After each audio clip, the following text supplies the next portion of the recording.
We are up to Daf Yuda Aleph, and we're discussing the Lishna Achrina, a second Lishna in Shmuel, which you'll see at the end of the second line. Amrila, they said in the name of Shmuel, Yuda Shmuel, Mutal Vichon Bekilas Chasanim B'Sukkah, Leficha Ein Lo Gag. So as opposed to a classic kila that has a roof on top, as we said, that presents a problem of an oil. If he's sleeping inside an oil, he's not sleeping under the sukkah, he's not Yotzi's mitzvah.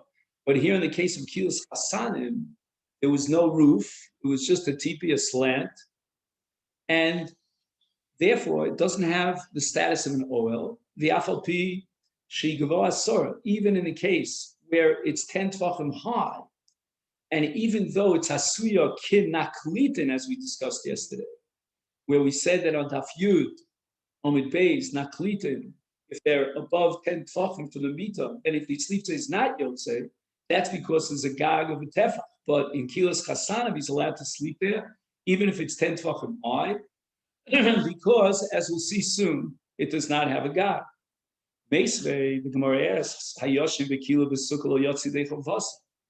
It seems that sleeping in a kila, inside a sukkah, negates the mitzvah of yeshiva b'sukkah, and it doesn't mention any qualifications. It just says kila, implying that even if it's a kila, it doesn't have a roof of 1 tefach in width, nevertheless, it's not yotze, and that's against Shmuel.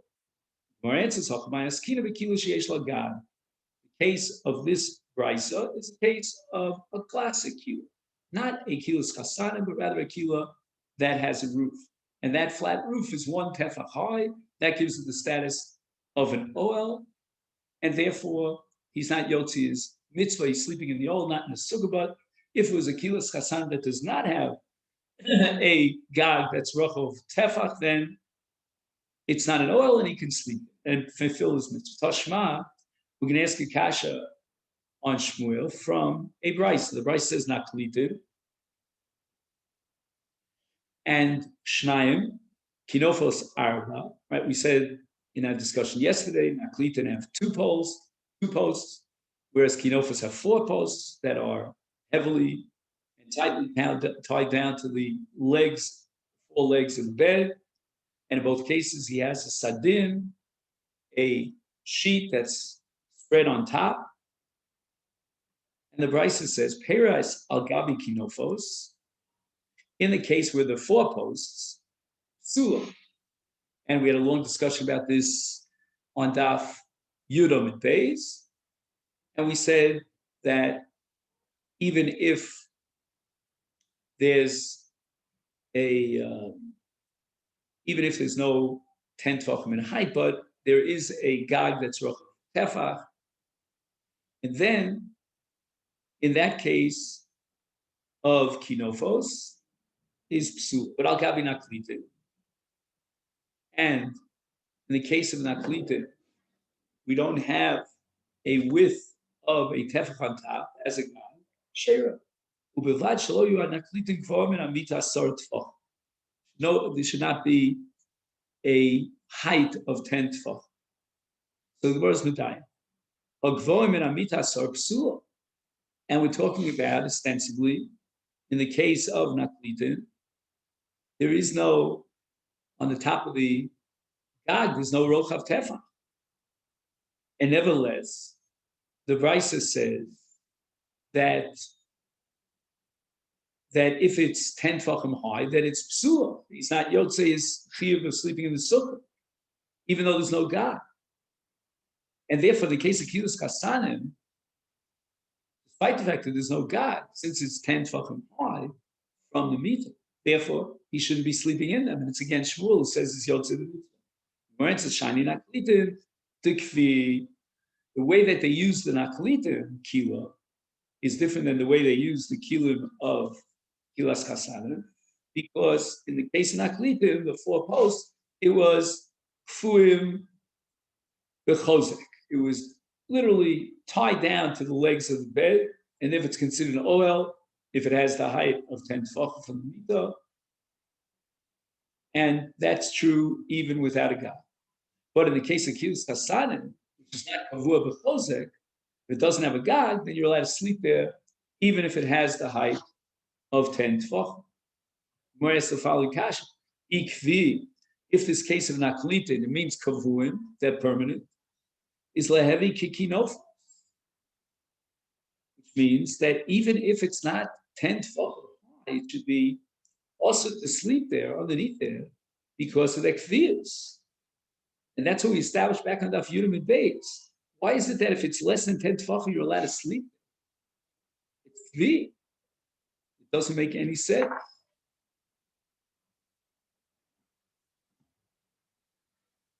And the Gemara answers that legabi kinofos lo kvi. That's what the Gemara is going to.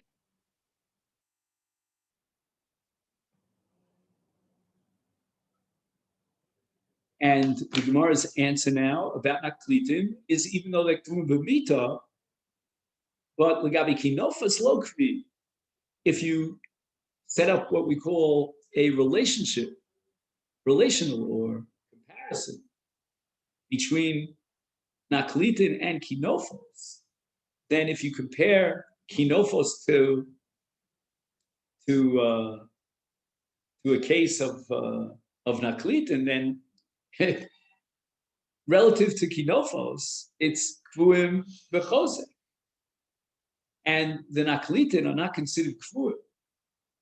So therefore, even though, as far as kinofos is concerned, if they're not 10 tefachim in height, you're not allowed to sleep under them because of the kviyas.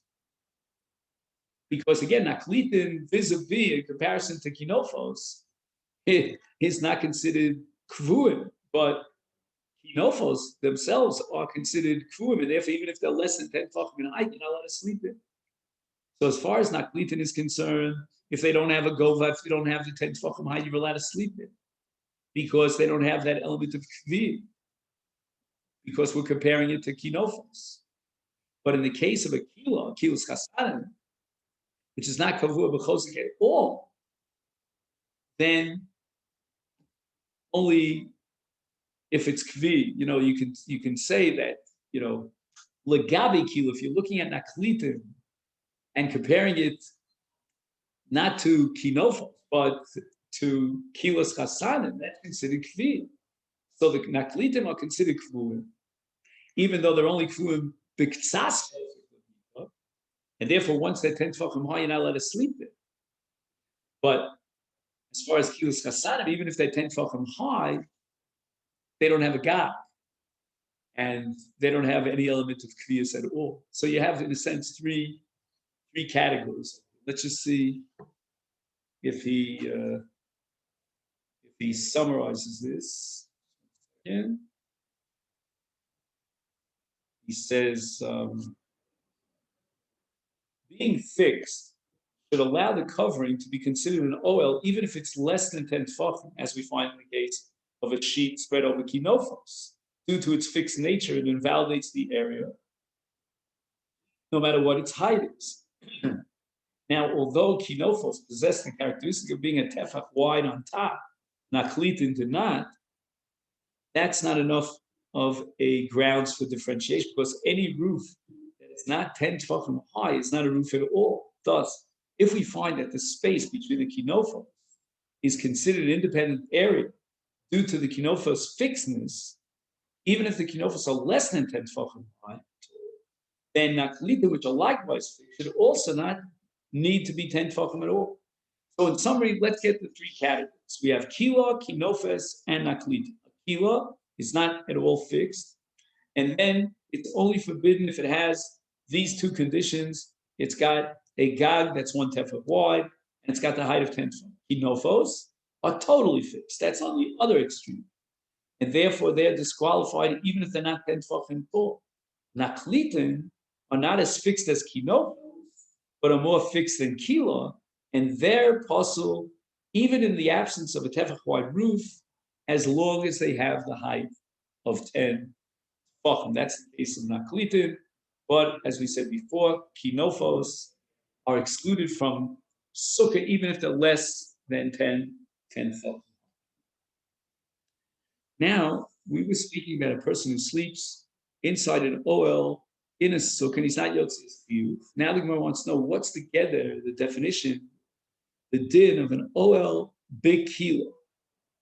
And it's not glitin, it's kinofos, it's OL, it's kilo, all the cases of both. And the Gemara now wants to clarify there is someone who is of the opinion that if you sleep in an OL inside a sukkah, then you are Yotzi Yidei Chovas. Darash Rabba Baravuna. Muto Lishon B'Kila. You're allowed to sleep in a kila, a canopy bed, in a sukkah, and you fulfill your chiyuv of sleeping in a sukkah. Afal pi sheyesh lo gad, the afal pi shegavo asar. This is something brand new to us. You have all the dimensions of an OL. It's got a sort of height, it has a gag of a tefach wide, and yet you're Yotzi a mitzvah. Keman. This must reflect this statement of Rabbah, the Shita Rabbi Yehuda, the Omar, lo osi ol aroy umevatel ol kev.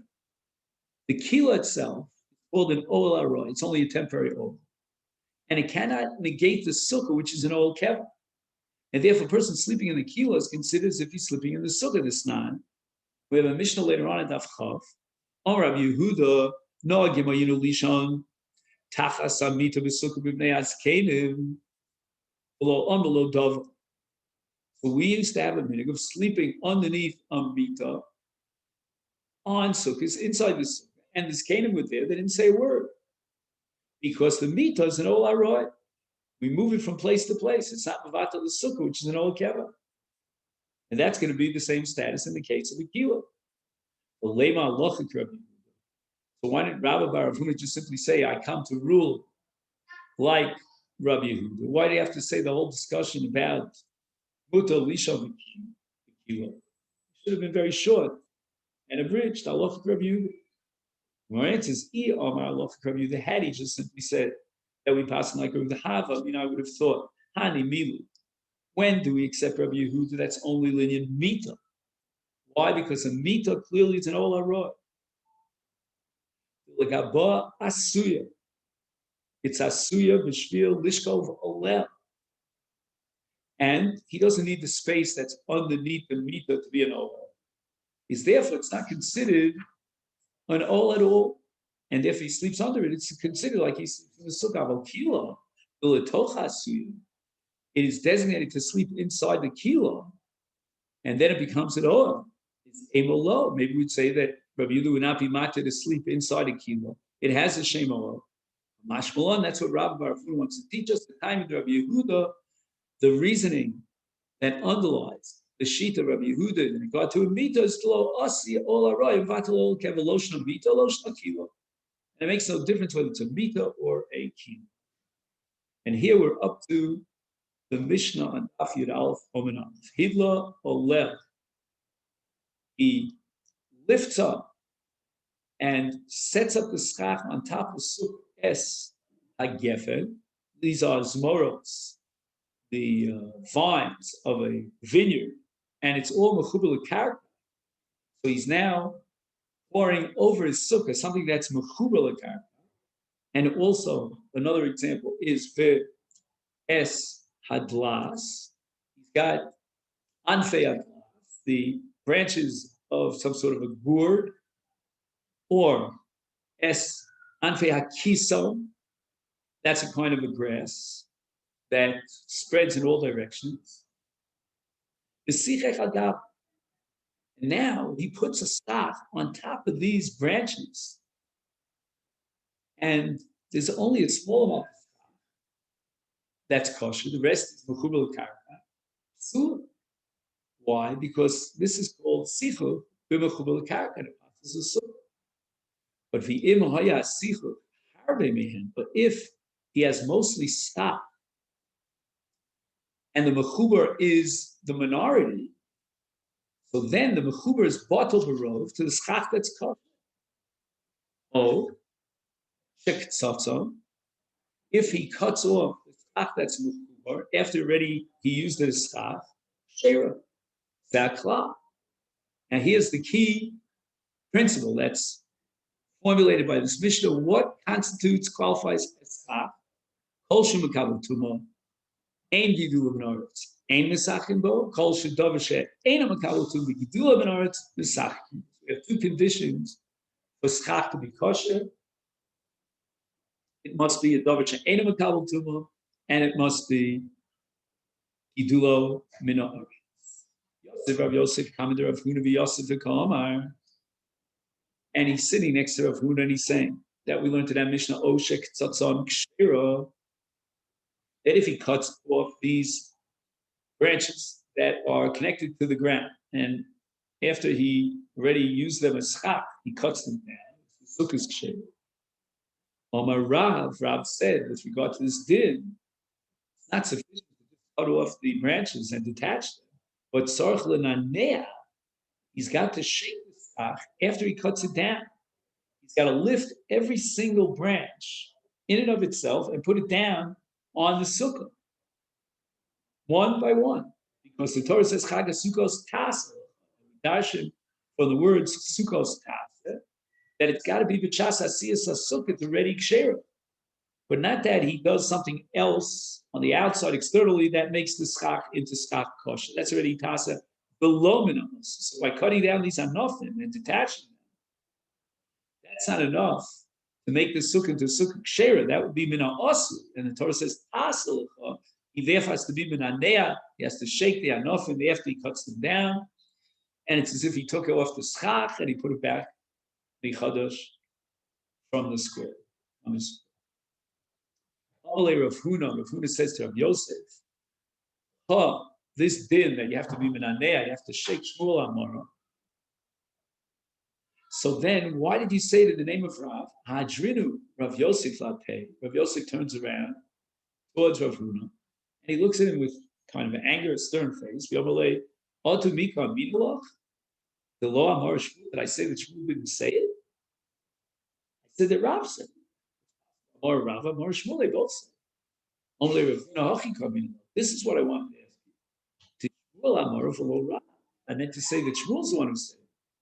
Not Rav. The Rav Rav was of the opinion that if you have mechubar and you just cut it down, even without nanua, without shaking it up, it's kosher. Because Rav was of the opinion that tzitzas ha'ilon is considered the gemara of the asiyas ha'sukkah. And at the moment of tzitzah, it's considered sukkah's tasa. It's considered as if he, through the act of tzitzah, is creating the sukkah. And Rav Huna is going to bring a proof that this is in fact Rav's opinion. That Ktsitz is considered a Maisa, and therefore there's no need for Nanua. Ki Hadar of Amram Chasida, Ram Chelta Le Parzuma, the Inish Basin, he put tzitzit on the talus of his wife. He thought that Nashim Chayomitz put tzitzit, one of them. One, below Pasak, Rav Amram took one of the chutim, one of the longer chutim, and he folded it up into 4 parts, and tachvo kach b'knafat alis the osas aksharim v'agdil b'tzitzis below lachtok etzroshi akut. He never cut the chutim, so that these tzitzis were done with psul, and it only had 1 chut, which was very, very long. It didn't have 4 chutim, so it's therefore it's possible. Also, the Rav Chia Barachi, he came in front of Rav Chia and asked him, is this okay? Now, just to cut the Rosh Akutim and be machshav the tzitzis. So maybe these tzitzis are psul. It was done with psul. He has to take off the ketcher, untie it, and start tying it again from the beginning, from the get-go. Amalei. So Pia Barashi responded, Amar Rav. This is what I heard from Rav. Ma Pascha, thank Sherim. Let him just cut the Rosh Akutim, and everything is fine. He doesn't have to mark to the ksharim and take apart the knots and begin from scratch. Alma psikasan zuyasiyasa. That cutting it down is considered like asiyah. And it's a gemara asiyah behechsher. And he doesn't need to take apart the ksharim and make it from the beginning. Hachanami, by analogy, here too in the case of schach. Sisasan zuyasiyasa. All he has to do is cut down the anofim, which are connected to the ground. And that's considered as if he made the sukkah. He doesn't need nanua. So we see clearly that Shmuel holds that we don't accept the principle of Ktzitzasam Zuyasiyasam. And then the Gemara asks the following stira.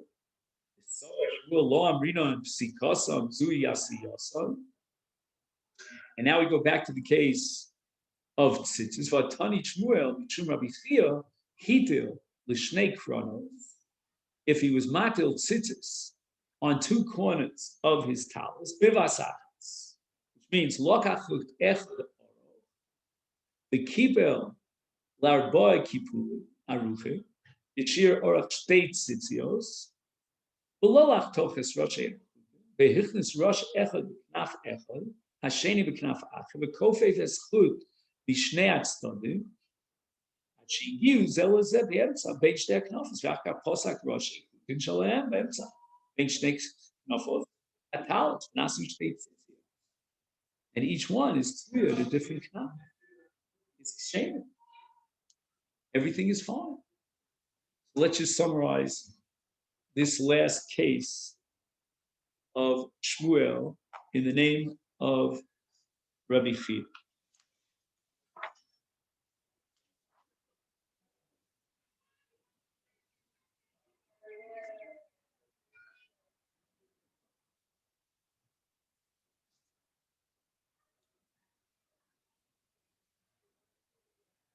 So this is a case of Rav Amram, and he placed tzitzis on his wife's cloak. He forgetfully hung and knotted them while they were a single string without severing their tips, so the tzitzis were made in an invalid manner. Because you need 4 strings, he came in front of Chia Barashi, and he said the name of Rav that severing the tips is valid. So the Gemara says that Shmuel taught in the name of Chia that if one placed tzitzis strings into 2 corners at one time, and afterwards he severed their tips, the tzitzis are valid. So the Gemara says, my lab, Chikocher, the Achakaf.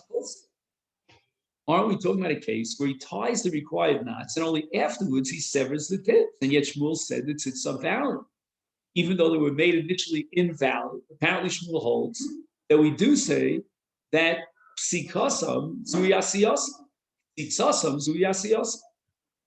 Where it says low, shepose the achakach kosher. Shmuel would only validate the tzitzis where he severs the tips and afterwards he ties the required knots. The knots had been made before the tips were cut, then the tzitzis remain possible, invalid. Because we don't say that tzitzasam zuya asiyasam. If in fact we're talking about a case where he severs and then afterwards he ties the knots, it's obvious. So why was Shmuel coming to be mechadish anymore? Our answer is the same one. Here we turn to Daf Yud Aleph on the page. Be'inon Hanaf b'shas seal v'leka. We require a single corner at the time of the threading, meaning that only one corner be threaded at a time. And this is not so in this case.